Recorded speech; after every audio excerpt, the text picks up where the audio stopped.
This is Scott the Fix-It Guy. Today we have a Thermador Stovetop range that is not lighting here on the far right front burner, which is often used more than the other burners.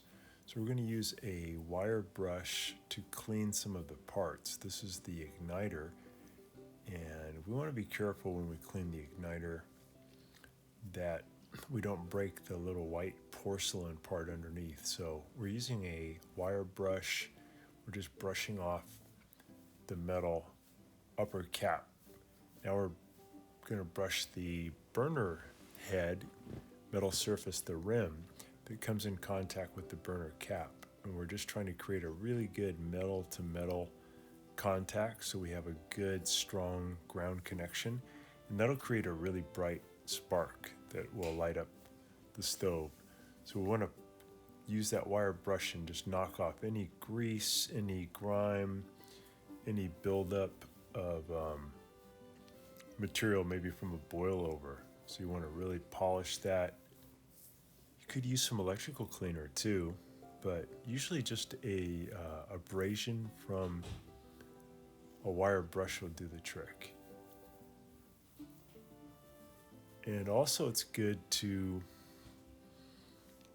next super clean the burner cap, this part that goes on top. This has a metal portion too that has to be polished nice and clean.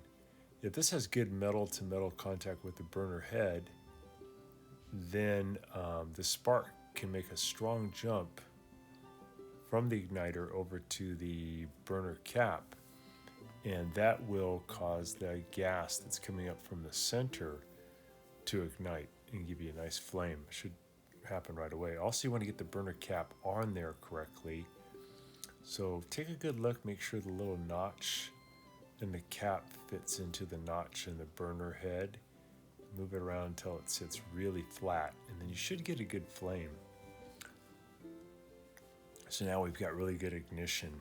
So I think it was probably just a dirty burner head. And all of these light up really good. The ones to the far left are for the simmer, and they're actually operated off of a different control. I think that simmer control probably is no longer working, has to be replaced. So if you have the Thermador or Bosch range top and you see the left, it's just the simmer controller. Watching our video, and please subscribe to our channel when you get a chance, and also click the little bell notification button so we can send you weekly videos on all the different ways of fixing appliances around your home and saving you lots of money. So thanks again for watching, and please also press the like button for our video if this was helpful to you. Feel free to contact me at the email listed below, which is scottthefixitguy@yahoo.com, with any of your questions. And also, if you need to have a FaceTime meeting with me or a Zoom meeting, you can click on one of the links below in the description, and we can set up a 15-minute or 30-minute video conference where we can work on your appliance problem. So thanks again for all your support and for watching the video.